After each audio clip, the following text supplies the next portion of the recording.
Hello, this is Howie Seago.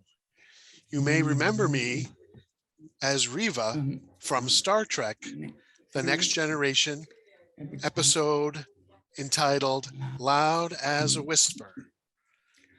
The voice that you are hearing is my American Sign Language interpreter, Paul Bert, and this is Trek Untold.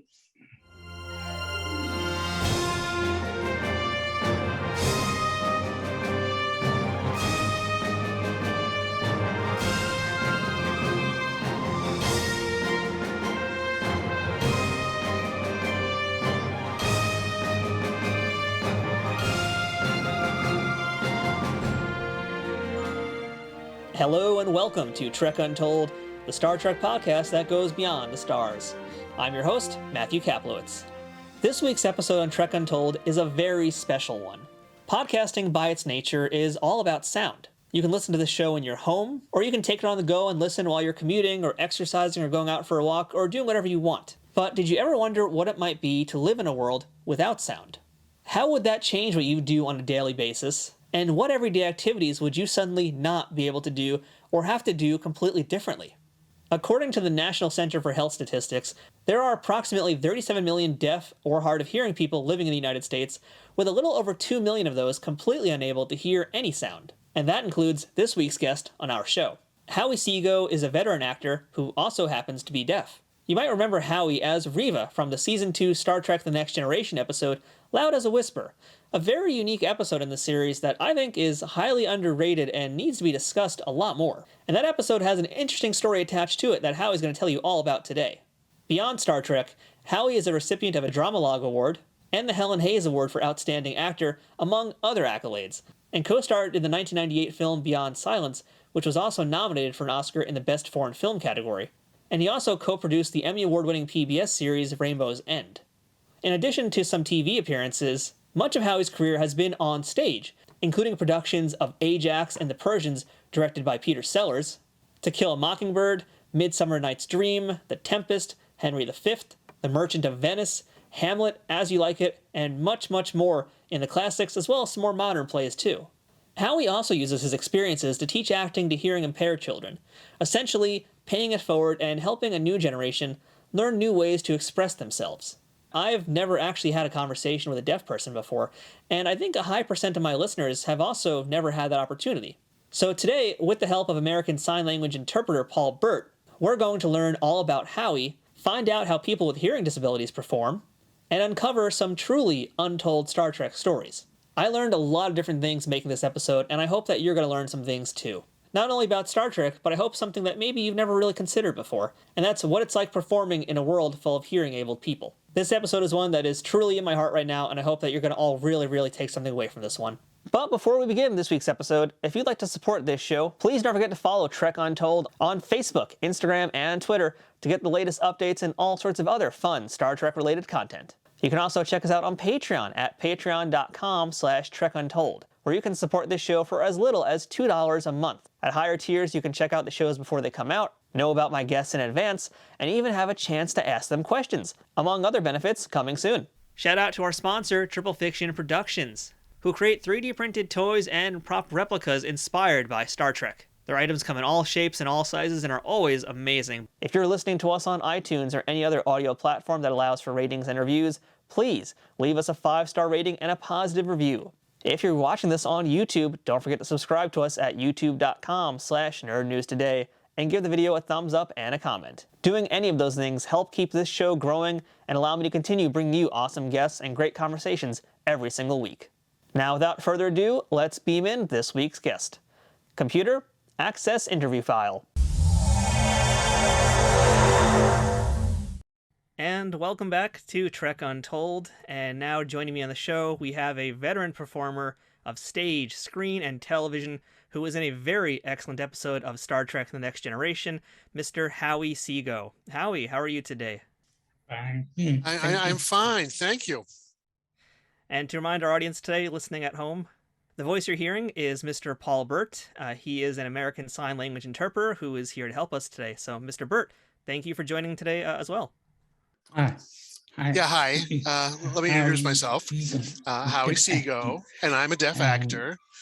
Interpreting for me is And interpreting for me today is Paul Bert, as Matthew just said. You remember me as Riva from Star Trek The Next Generation in episode Loud as a I like that title. Loud as a Whisper. Loud as a Whisper.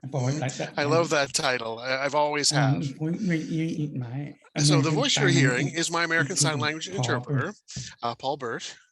And this is a fellow I've used over and over the years. And he always makes me sound so much better than I actually am. Well, thank you all for joining me here today. I'm so happy to be here today. So let's start with the first question that I like to ask all my guests. And Howie, what is your earliest memory of Star Trek? I was in San Diego. I was in San Diego, and I had never really watched Star Trek up until then because it wasn't ever captioned. I couldn't understand what was going on. I mean, can you imagine trying to lip read all these unusual creatures? Just can't be done. And a lip reading is very difficult with just an everyday person. And we as deaf people can only understand about 30-ish% of what hearing people are saying in the best scenario. It's funny, mouth movements are just so similar to each other. So imagine trying to lip read any of those aliens who were on the starship. Ay, ay, ay. Anyway, back to what you asked me. My wife, Lori, she was a big fan. Not really, I wouldn't really call her a Trekkie, but she was a fan. And she would watch the show periodically, and I would be reading the paper, and she would nudge me, and I'd say, "What is it?" She said to me, "You should be on Star Trek, Howie." Who, me? Anything goes. I mean, anything goes, right? With communication, storylines, concepts. So she was right. So I ended up writing possible ways that other people could communicate for me. And I sent it to my Hollywood agent at the time, who sent it along. And luckily, it was during a writer's strike. So basically, Hollywood was completely shut down. All the producers had nothing else to do. So I was able to get in at that perfect time. And so I got a chance to explain my ideas to them. And I heard nothing back from them for, I would say, 6 months. So I was at that time, I was in a show in Germany, and I received an email from my agent in Hollywood. And they said, "Hey, Star Trek wants you." And I couldn't believe it. And you finished that story. Anyway, to finish that story up. Oh, anyway, so they emailed me the script. Well, back then it wasn't emailed; it was a fax. It was back in those days. The fax just was one long roll, no cut paper. Anyway, so the stage manager came in the office, and the place was just covered with rolls of paper because they sent an 80-page script via fax. Imagine how expensive that was back then, huh? People couldn't believe it. I said, "Hey, that's Hollywood, man." Anyway. So I rolled it up, and that was the first contact I ever had with a Star Trek script was this roll. I felt like it was kind of like a diploma. So can you tell us, where were you born? What did your parents do? And what did you want to be when you grew up? Well, I was born in Texas. And my father was a Southern Baptist minister. My mother was an English and literacy teacher. And then we moved to Washington State to open a church there. I went to what was called an oral school program where they didn't permit deaf students to use their hands at all. It was absolutely forbidden to use any kind of sign language. It was all lip reading and trying to speak. It was very difficult, to be honest. So that's where I began my education. What I wanted to be when I grew up was I wanted to be a school psychologist. I wanted to work with other children who were going through the same experience that I had gone through. I was really lucky because I had two brothers who also were deaf. One was deaf and one was hard of hearing. And I had other friends with whom I could communicate through my hands. We had basically home signs that we used. So I wanted to be a school psychologist to work with other children who had been through that same negative experience. Now, when did you first learn American Sign Language, and was that difficult for you to pick up? As I said, we had basically our own kind of home signs that was pretty limited, right? I mean, it's called a visual gestural communication system, VG.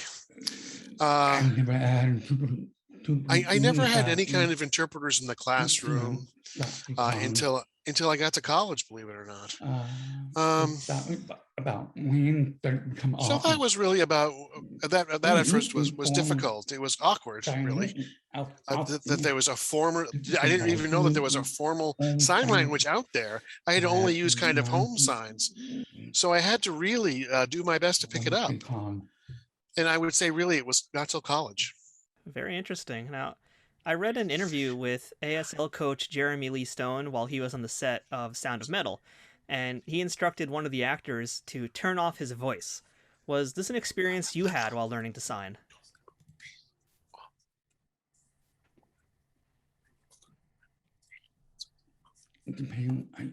Well, I think it really depends. There's some kind of code switching that we do, depending on who I'm speaking with. If it's a hearing person, I will use my voice and not sign. And then I ended up signing with more and more hearing people. I mean, if the person is hard of hearing or they're hearing, I will use my voice. Or if it's a person who's completely deaf, I will not use my voice. I mean, really, it's a range of communication. Now, when did you discover acting? I remember I was singing Jingle Bells at a Christmas play at school. No, it was a hearing school, right? I mean, there was only 7 deaf and hard of hearing kids in the school. And we were singing it for an audience. And we were using bells. As you can imagine, la, la, la, la, la, ding, ding, ding. And so there's all 7 of the deaf students. We obviously were not keeping up with the music. And the audience was very politely clapping for us. And that was my first real performance. My next performance I remember was I was in a Bible story that my father directed about a cobbler who was waiting to meet Jesus.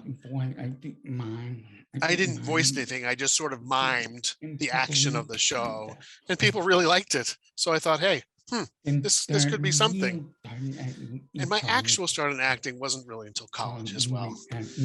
My college roommate said to me, hey, why don't you be in the play? And I said, no, I'm not going to do that. I can't sign like that in front of other people. What are you talking about? And he said, no. He was a deaf person who was very good at ASL. And he said, look, I'll work with you. I'll translate the lines. I'll coach you. Just do the same things that I teach you. And we did that for 2 weeks. And I thought, all right, whatever. I was a big ham anyway, so I might as well do it. So I learned my lines. And the funny thing happened is that at each performance, people would come up to me afterwards and say, oh my gosh, you sign so fast. It's just so wonderful. And I couldn't understand what they were saying to me because they were signing so fast. Please slow down. Excuse me. Sign slowly. and they couldn't believe it. They were shocked that I was the same person they had just seen on stage for the past 2 hours, signing in and with expert fluency. And then once I was off stage, I was still learning. So I thought that was cool. So that was really the start of my acting, and it's gotten me to where I am now. Now, I read that you went to the National Theater of the Deaf to learn more about acting, and I'd like to know what's something that you learned that a hearing-abled acting school would really never have to teach, or something that they wouldn't even think of covering? Interesting question. Before that, I already had. Well, before that, I had a lot of experience with the theater, working on my own, working with other actors, doing some community theater, so to speak. I think the thing that I learned from NTD was how to use my body more, to really fully immerse yourself, sign more in a more large way, and making more artistic choices in the signs you use. For example, I guess basically to project on stage.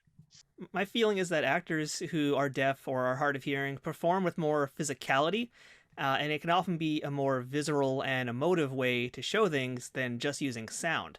How would you define the way that you perform versus a person who is hearing abled? Well, as I said, I think that you are correct. There's more physicality. You take advantage of visual aspects more. You can illustrate concepts more clearly through movement. I've had a lot of actors in shows that I've worked with, and they've seen my shows, and they always say that what I was doing was much more clear to them. We have a joke that a lot of hearing actors only act from the mouth up. That's all of their whole acting area right there. They're talking heads, right? Just a box. Well, deaf people they're all in, their whole body's in. I mean, you can see I'm moving a lot in my seat while we're talking. I'm not sure you can see it on Zoom, but I am.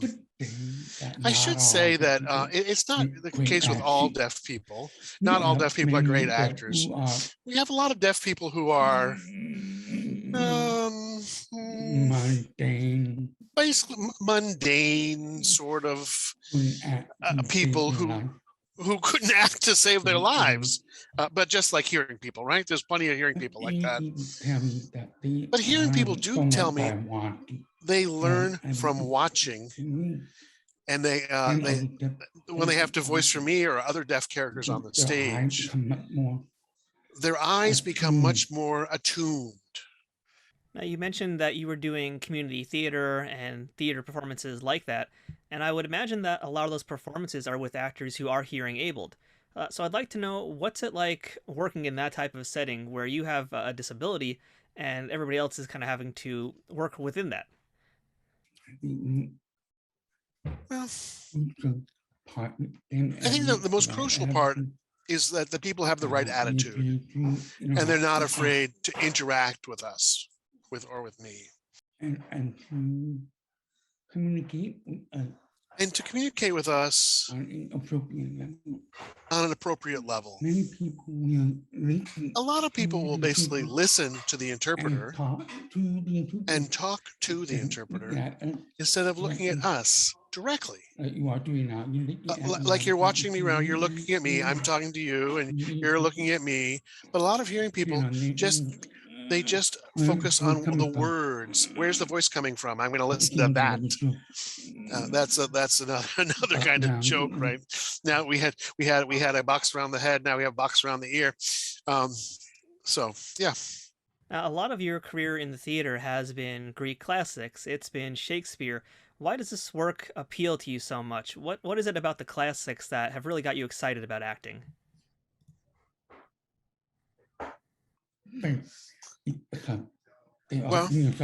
Well, first of all, it's because that's what they offered. Sure, I'll take that job. You offered it to me, sure. And secondly, the reason I enjoy doing Shakespeare is that it's such a linguistic challenge. You have to translate from the original Shakespearean Old English into modern English, and then you have to translate into ASL. So it's there's basically 3 modes of communication there. And that I love that. Trying to find the exact right way to make or to create some artistic sounds that will convey the highly artistic images that Shakespeare was going for. Not too many people can do that. And there's not a lot of people out there who can do that. I mean, there are more now, but there didn't used to be. Yeah. I mean, the languages is just artistry in itself. Now, you mentioned that a lot of folks will often talk to the interpreter and not to you. And that's actually something that happened in the Star Trek episode we'll talk about a little bit later on. But I'm curious if acting was a way to help you feel seen.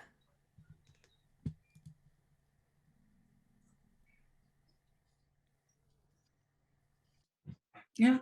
Yes. That's a good observation. I think that's a very good observation. I felt like it was a really good opportunity to expose the hearing audience to the value of deaf people in general, as well as deaf actors specifically. Yeah. What would you say is the most challenging Shakespeare role you've played? They were all I mean, they were all challenging, right? Of course, that goes without saying. But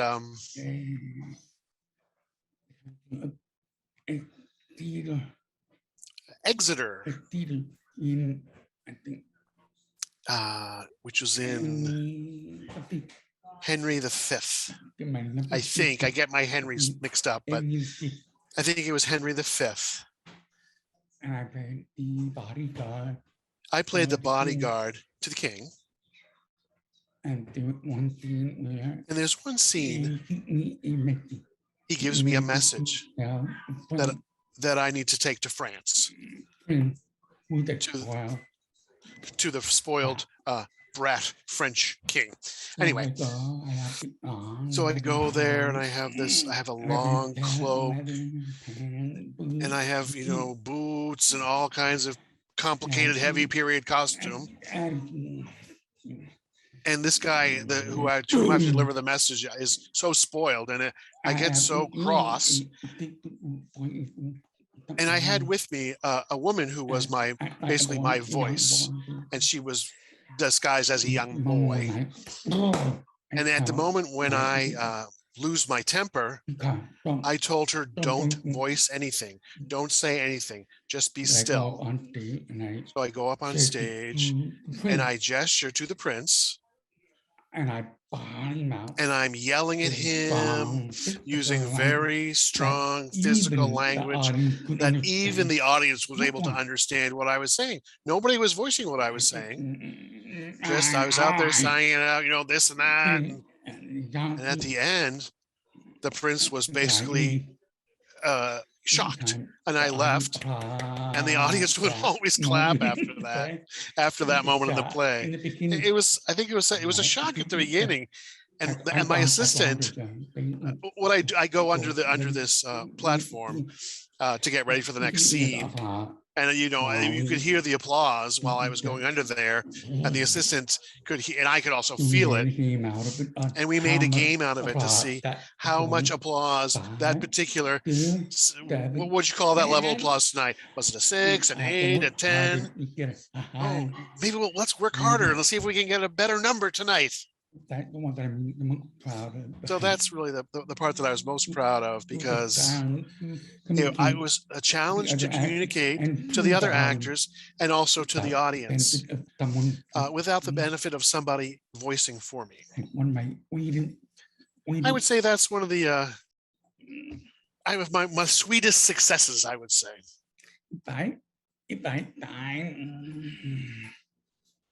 Might be wrong. I mean, I could sign in a strong way, but when you put that aside, and when you basically strip it down to just the basics, it has a huge impact.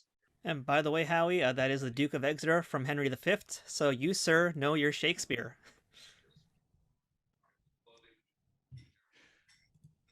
Why, thank you. Thank you very much. I'm glad I got it right. I'm glad I got it right. I didn't know that you were such a Shakespeare nerd.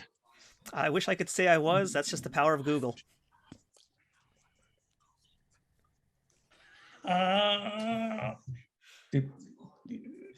Oh, look at you. You should have kept that a secret. I would have been impressed.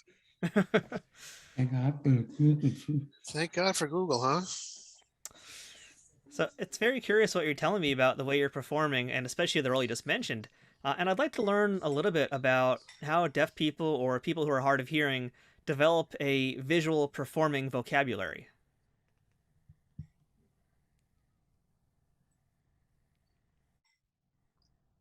I don't think we really have. I don't think we have a unique kind of performing vocabulary amongst each other, really. And as I had said before, you like to keep your hands up. You don't, cross yourself. You hold your space. You use both hands wisely. If there's something happening to one side to the other, you keep it separate. You don't cross over. I mean, we translate what hearing people use, the stage directions, the lines. I mean, I think it's pretty much the same. There's one thing I learned later on in my career is when the phrase "I went up." I didn't know that. I really didn't know that until just a couple of years ago. What do you mean you went up? You forgot his lines. So it basically is your eyes rolling back and trying to remember the lines. Oh, geez, I went up. I didn't know that was called. I mean, there are some phrases that I may not know. But as far as a vocabulary, yeah. What are some of the struggles that you would face typically performing on stage that a person with hearing would not? When I think of seeing a stage performance, I think of how people will use sound often as a cue of where to go or what to do next. So what are the kind of things that you have to deal with when you do a performance? Mostly it's based on movement and blocking. When an actor reaches a certain location on the stage, that's my cue. Or when an actor, turns a certain way, I know that that's my cue. Sometimes I count. I mean, sometimes I count. 1, 2, 3, 4. 1, 2, 3, go. And then it's my turn to say my line. That does happen a lot in Star Trek.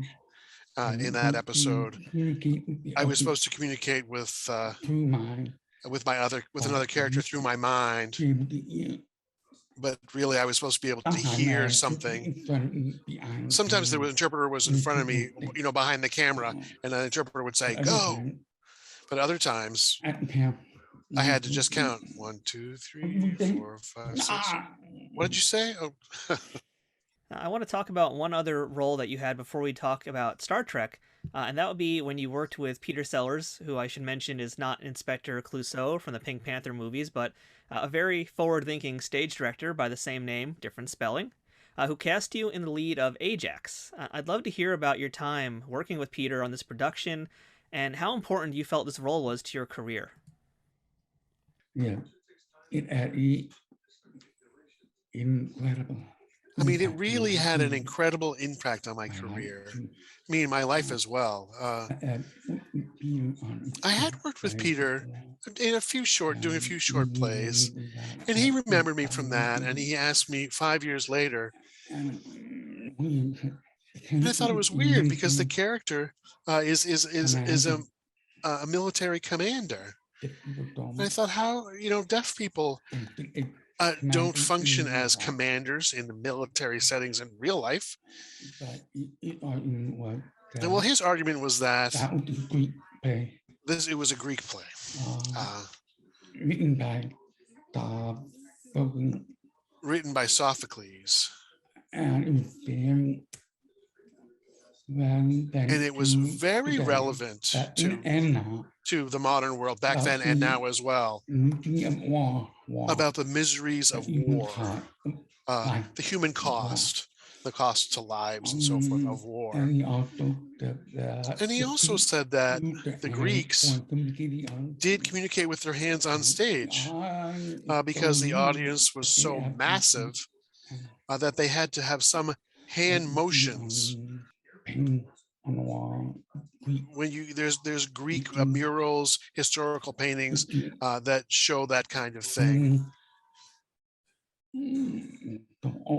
So, all right then, I took him at his word, and I have to tell you, it was a wonderful experience to work with him. He's a very creative guy. He thinks big. He thinks beyond the scope. And do we feel in general, do we feel that the use of me as he used me as the deaf person, the deaf character, military commander, the military commander, who had lost most of his senses. That character, his mind, his body, he was losing his mind because of suffering the cost of war. So I became deaf in my mind.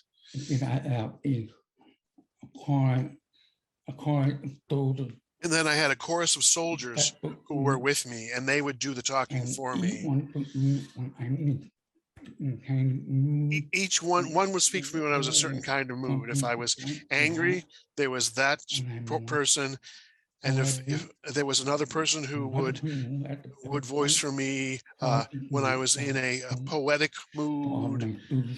So all of my soldiers took turns doing the talking for me. And that was absolutely breaking new ground in theater. And also using a deaf actor in the first place. And then the idea of how we can make it possible for deaf people to do that kind of stage work. So that was one idea that I pitched to Star Trek, which we'll talk about in a while. But a lot of people said that play really opened the eyes of many hearing theater artists, movie artists, to the idea that deaf people, we can take advantage of their skills and abilities. And it was really groundbreaking back then. I mean, now we have so many more young people who are showing up, and this is what I'm talking about was sort of groundbreaking in the past. I read a review for the show which said that Howie Seago is the Laurence Olivier of Greek tragedy, which makes me wish I could have seen the show even now. I'd like to know, how do you find the character when you're doing these types of shows? I feel like with a person who is hearing able, they will have a different perspective than someone who is hearing disabled, and their interpretation of the character might be different based on those life experiences. So when you're getting ready to act in a show and you're trying to find who this character you're playing is, what is your process to discover that? Well, first I do the translations. I do that first with the language because I really need to be ahead of everybody else. The other actors have their lines already memorized on their first day of rehearsal, and I'm still working on translations, and that's a slow process. It takes a lot longer. And then I find my character through the words and the language, and then I read up. We didn't have Google back then. I had to go to the library and borrow books. And I would work with a dramaturg. And also the other actors. I never had any formal acting training. I don't have an MFA in acting or anything like that. I just learned from other actors. Oh, this is what you do. Oh, that's how this works. And that was especially true at the Oregon Shakespeare Festival, OSF. My first day of rehearsal, I showed up with my script in hand, and there was No Fear Shakespeare. It's a very simple translation, and I saw it. The other actors were bringing 7 or 8 books with them, these big stacks of books, and I just have this one little thing. And we had some conversations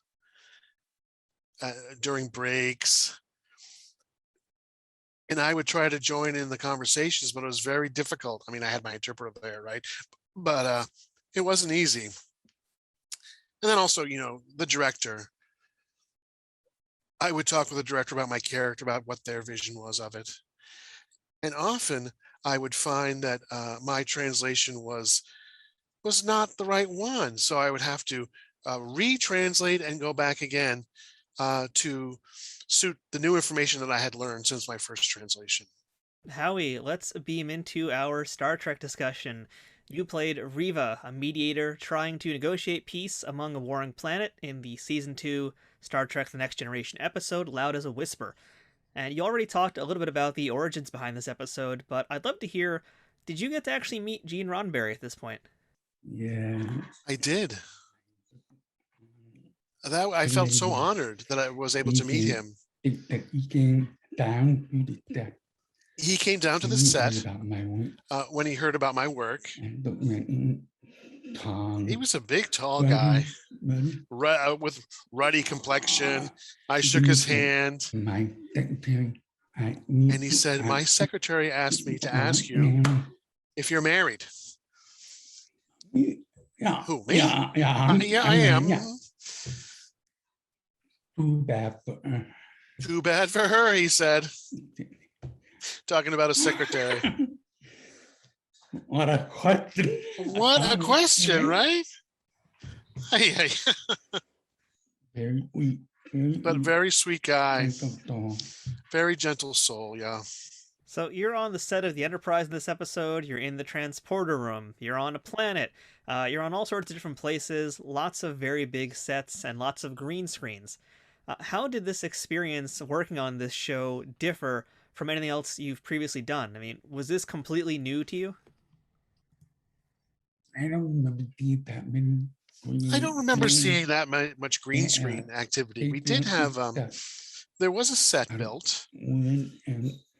It was wood and, artificial rocks and all that kind of stuff. And we'd move from location to location on the set in this gigantic warehouse. It was so big. Kind of weird. It was weird when you moved to the other room. Where the location. Yeah. This is this location, and this is this location. One thing that was different was. One thing that was really different, there was no rehearsal. No rehearsal at all. You just would jump in and do it. I mean, they had the main cast. And I do remember, I have a picture somewhere. One time we sat around talking about lines. I don't remember if we actually ran the lines like a rehearsal.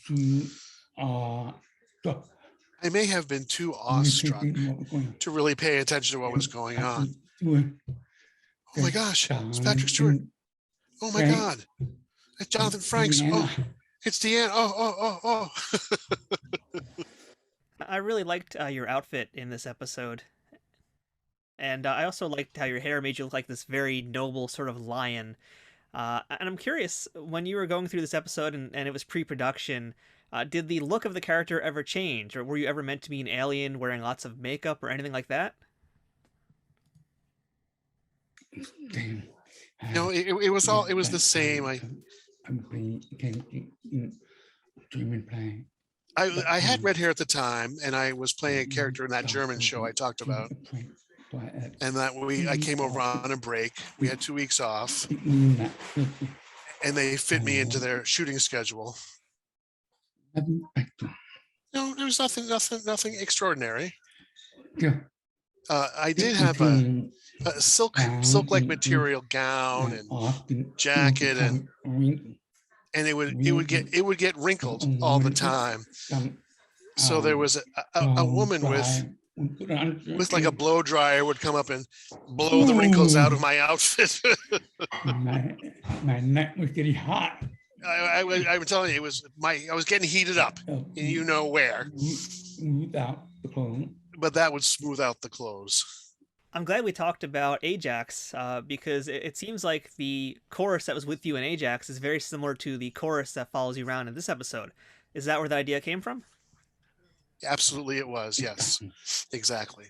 In the beginning, we pitched the idea, and when I wrote down, I made note of different techniques to provide a vocal narrative for the deaf character, meaning me. So my theater experience, by that time I had been doing theater for 15 or 16 years. And I took that experience and what I had seen other folks do, and I turned that into the producers. Rick Berman was the producer, I think. And he did like the idea. One of the ideas they liked that one. That was, I think that was one of the idea that he liked the best. That was my involvement. That was the maximum amount of my involvement with the script, and then they just took and ran with it. Get the idea credit for the idea. I just got credit for the idea. Great job, right? But the writers did a great job with it. There was one issue that I had a problem with. They wanted me to wear a headpiece, as I said, and communicate through that. Similar to Gordy, who wore those glasses, and by accident I took it off, and it was going to break, and then I was not going to be able to communicate. Overnight, Dan did some research and learned that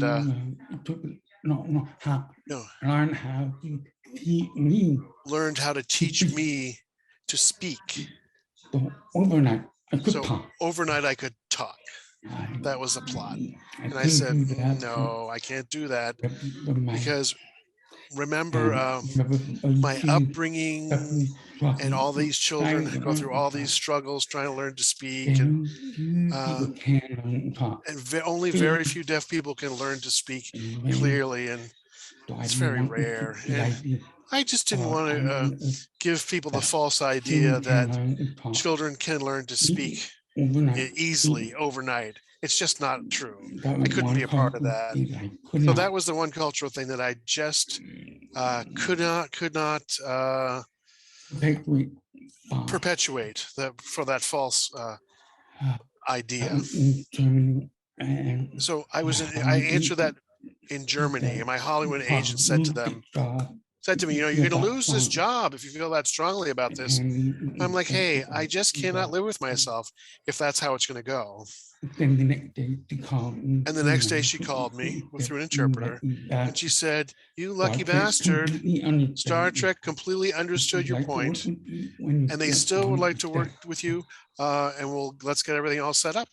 I couldn't believe it. I just couldn't believe it. No name that time. I mean, I was unknown at that time.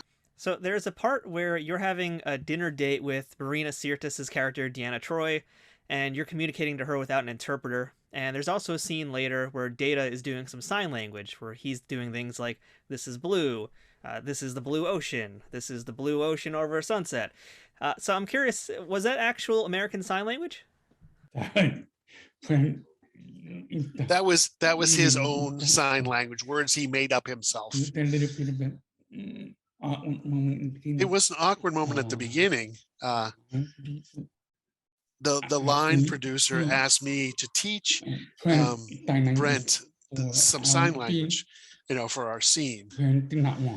He did not want to. He didn't want to learn American Sign Language. He said no. He thought he should just come up with his own, because he's from another universe or something. And I said to the producer, I agree with him. He's different. He lives in a different universe. My plan So, my sign language on my planet would be different than his. And they're like, okay. And then he looked at me and said, all right, good job, Howie. So anyway, I agreed with him.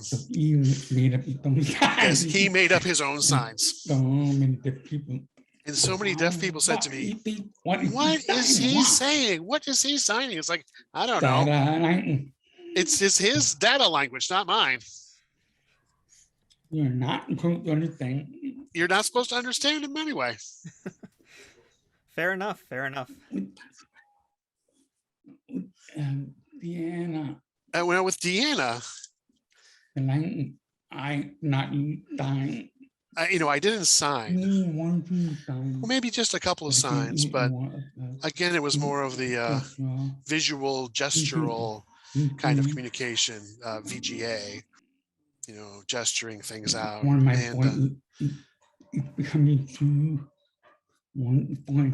one of the voices in this scene was getting too into it. I was like, excuse me. And they backed off. They were coming to me too close. Excuse me, this is my private interaction with her, with Tia. Back off, buddy. It's funny, Deanna was so nervous during the scene. But I assured her, we took it slow. I think it went pretty well. I would agree. It's a really good scene, and I really liked your chemistry with Marina Sirtis.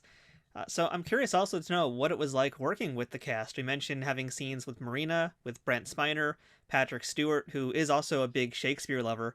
Did you get to spend any time talking with any of the actors off set? Did you feel any chemistry with the entire cast?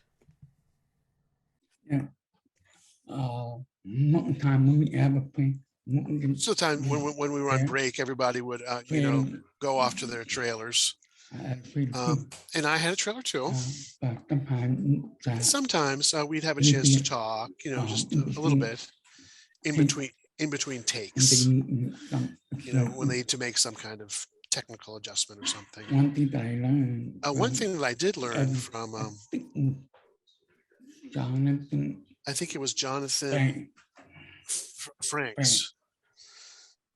I call it this was his sign because he had a big old beard.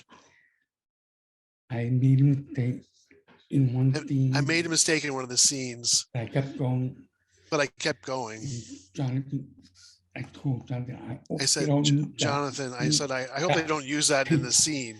They hope they don't use that take. And Jonathan said, where? If you make a mistake, where?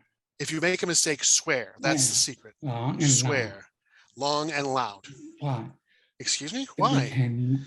Then they can't use the take. I didn't know that. I didn't know that. And that's something I've learned. So if I make a mistake, I have to really belt one out, Jonathan. And Jonathan looked at me like, yeah, you got it, buddy. Thanks. That's a very good lesson for all actors out there. So I learned so many important things from Star Trek. When you messed up. Yes, make sure you swear every time you make a mistake. Now, there's a part early on in the episode where Riva admonishes Captain Picard for not speaking directly to him, which is something we talked about a little bit earlier in the interview. And there's also, a part when you lose your course, Riva says that he feels very alone. So how much of this episode was on a very personal level to you? How much of this was things that you actually went through in life and felt? Yes, I did use my own personal experience growing up. Even to this day, I have part of me that feels lonely communication-wise. I mean, I have a hearing wife. I've got 2 hearing boys. They talk to each other sometimes without signing. I mean, not meaning to ignore me. But it just happens. People just do that. And like when I go out for a walk with the family, it's hard for me to sign and watch where I'm going at the same time. But it's much easier for them. I mean, I don't in any way forbid them from talking to each other. I'm not that kind of person who's like, you have to sign every minute of the day. I mean, just let them enjoy their time together. So I use that as well in Ajax. When the commander feels alone, even though his wife is right there and the soldiers are all right there, he's lost alone in his own head. So I often used those experiences in my acting. Yeah, having just rewatched the episode again recently, that is something that I kind of felt on a personal level too. Granted, my life experience is very different from yours, but that sense of loneliness, that kind of resonated with me as well. And something else that resonated with me was a line that was said in the episode, which was turning a disadvantage into an advantage. What did you think of that line? Was that something that you came up with? No. No, I that wasn't my idea. That was the writer's work, and I applaud them for that. Yeah, that wasn't my dialogue. That was completely theirs, and it's a great line. The quote that Patrick, this is his sign because he's bald. In an interview about his experience working with me as a deaf actor for the LA Times, they published a quote in the paper that I always remember. And I think it was so well stated. I'll go ahead and read it to you.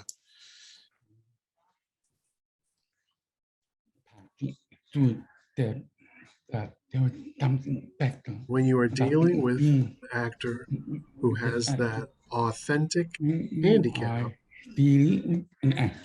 that person carries with them an authentic tension around with them.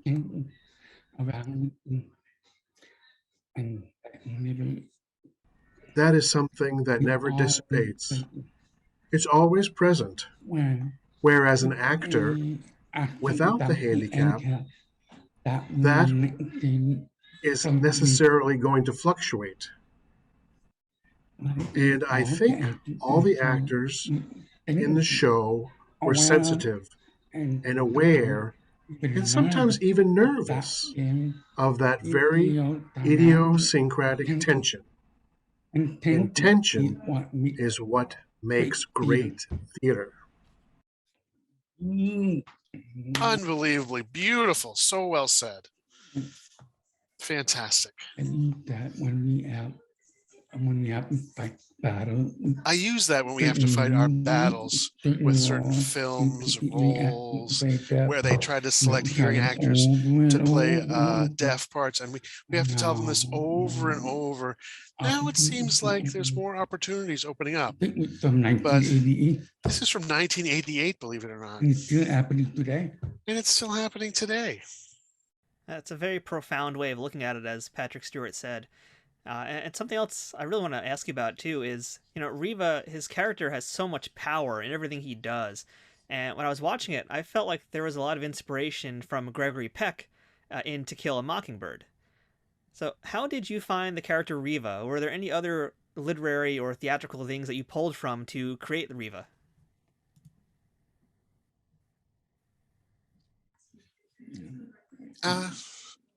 No, I just reached deep inside and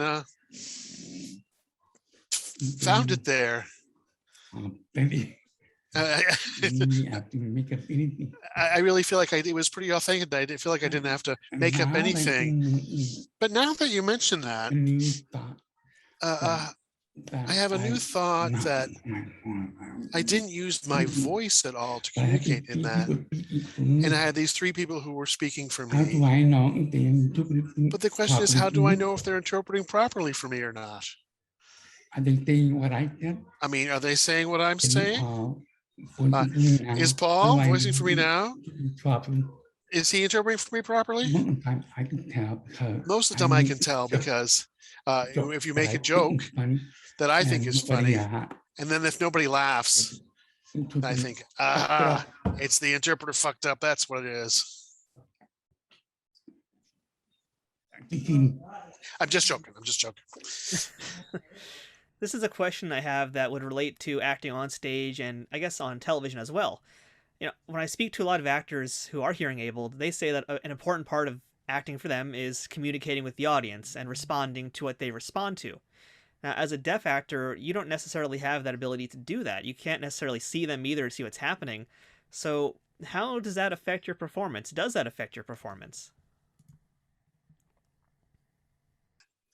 That would be pretty true on the. That's especially true on stage.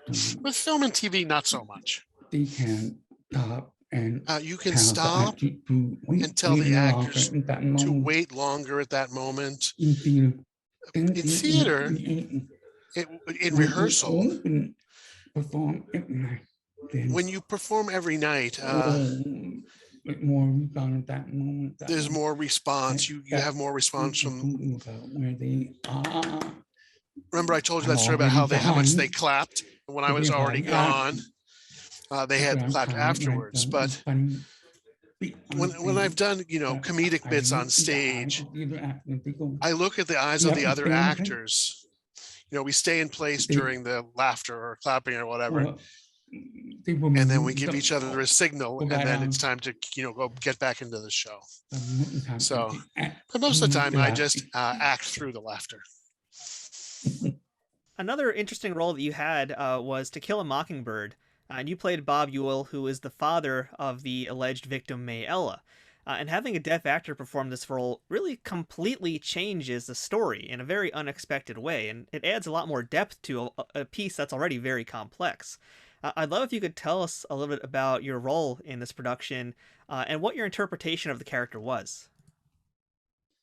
Yeah, right. Yeah, you're right. A deaf actor playing that role, a deaf actor playing that role really does add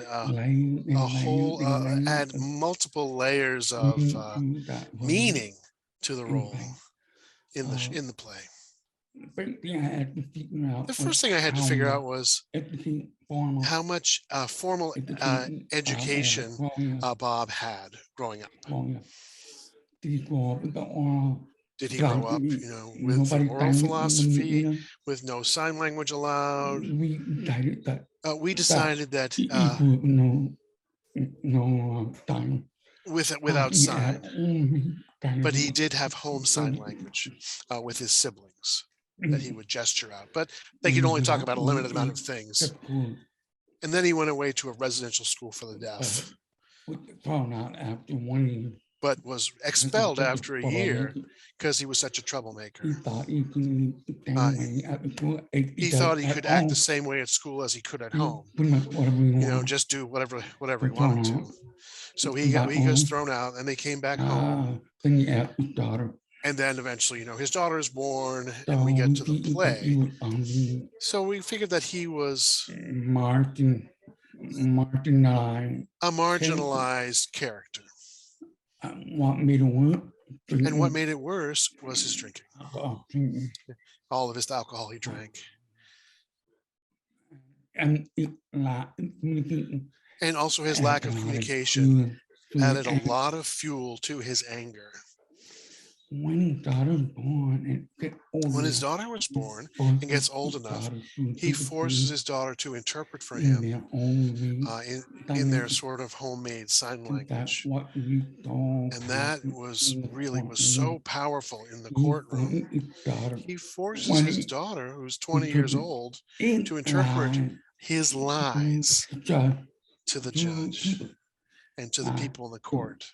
So the daughter knows that it's not true, but she's in a conundrum.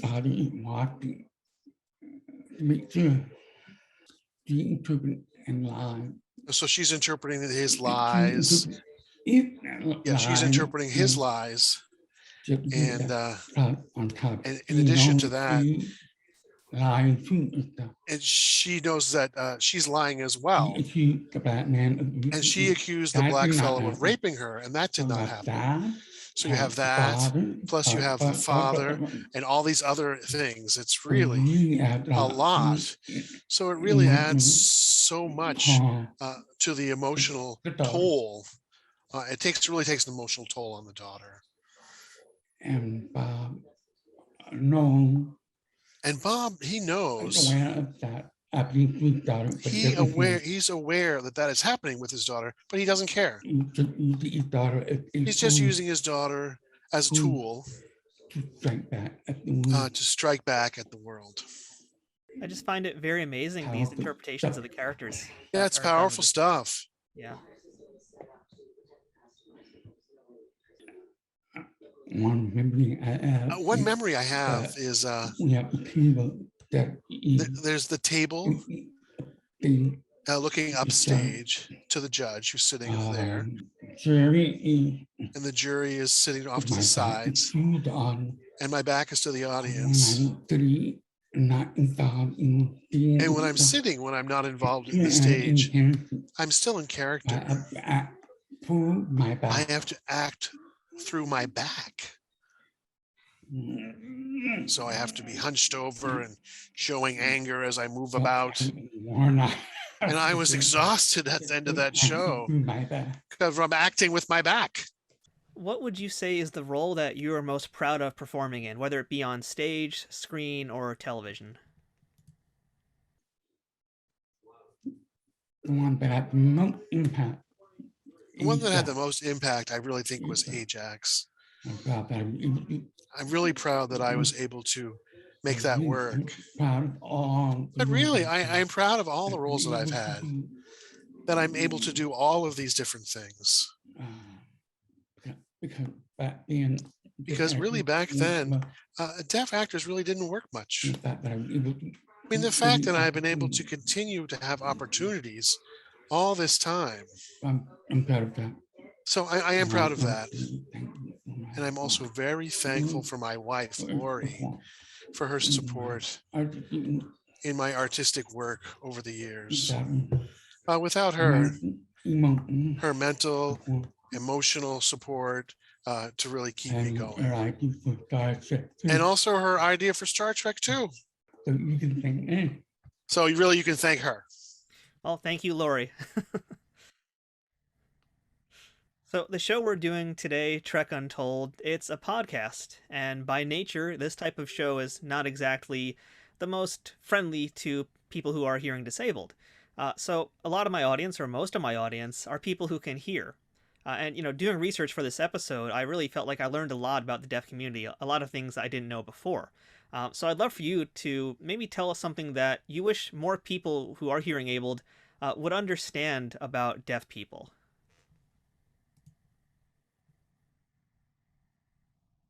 Yeah. Sure. Yes. We wish that hearing people would not be afraid to use their hands to gesture with us. Come on, just try it.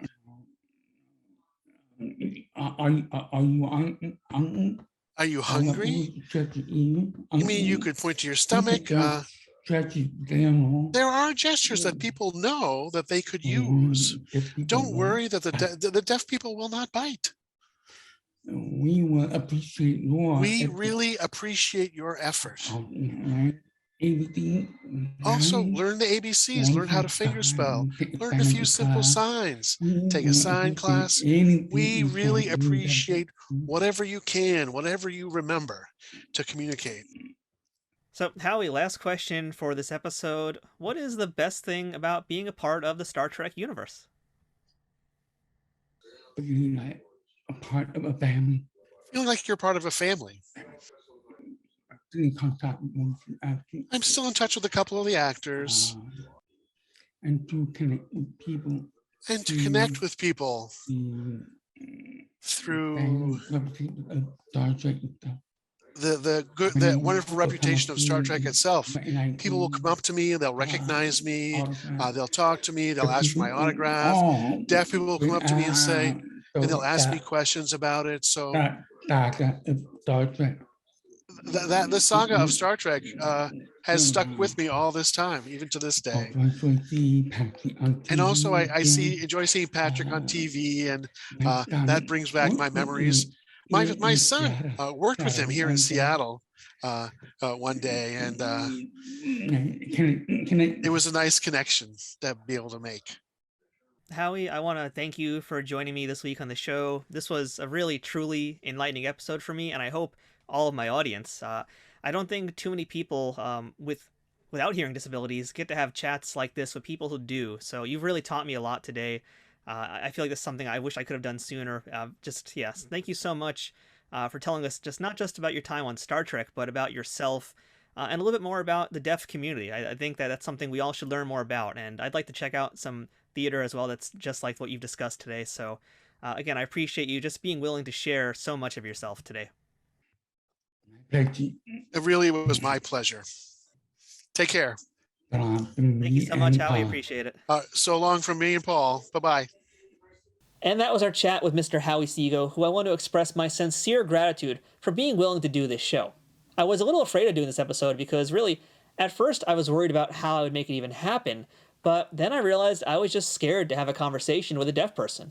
I'm not ashamed to admit it anymore because it's something that I've really never been exposed to and something I never ever thought about. But Star Trek is about being inclusive and understanding new ways of life that you might not know about.